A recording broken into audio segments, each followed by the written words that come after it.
Bonjour tout le monde. Alors aujourd'hui, on parle du volume Dernière visite chez le roi Arthur.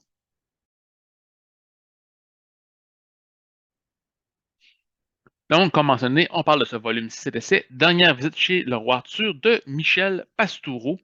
C'est un volume particulier. Alors, pour commencer, qui est Michel Pastoureau? Si vous vous intéressez à l'histoire du Moyen Âge, vous connaissez sûrement Michel Pastoureau, hein. C'est un historien médiéviste français qui est diplômé à la fois de la Sorbonne et de l'École des Chartes. Il s'intéresse à tout ce qui est l'histoire des symboles, l'héraldique, l'histoire des animaux, et aussi un spécialiste de l'histoire des couleurs. Donc, ça en fait beaucoup. Et puis, dans ce volume-là, c'est un invité sur le roi Arthur, l'auteur revient sur son tout premier ouvrage qu'il a publié en 1976, qui s'intitulait La vie quotidienne au temps des chevaliers de la Table ronde, qui était consacré à la légende arthurienne et à la société chevaleresque au 12e et 13e siècle. Ça avait été publié à l'époque sur Hachette.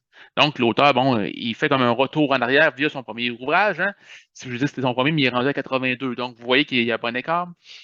Et donc, il nous revient toute son histoire, comment, à l'époque, jeune historien sortant de l'École des Chartes, il avait décidé d'offrir cette publication aux éditions Hachette et de voir la réception qui avait été faite, hein. Il nous revient, bon, à l'époque, il fallait taper sur une machine à écrire et si on se trompait, il fallait recommencer. Donc, souvent, si on se trompait en tapant le texte, bon, on laissait le texte tel quel, parce qu'on n'avait pas eu le goût de recommencer à taper le texte. Et puis, bon, il nous raconte des anecdotes de sa visite à chez Hachette alors qu'il était reçu pratiquement au grenier de l'institution. Le fait qu'il a seulement reçu 2 volumes comme auteur par la poste, un peu, plus la poste avait abîmé les 2 ouvrages qu'il a reçus. Euh, donc, oui, c'est un volume qui porte sur l'histoire médiévale parce que veut pas, l'auteur revient un peu sur ce qui avait été écrit à l'époque et comment aujourd'hui les nouvelles recherches historiques en histoire nous permettent de voir la période surtout du 12e et 13e siècle en histoire médiévale autrement.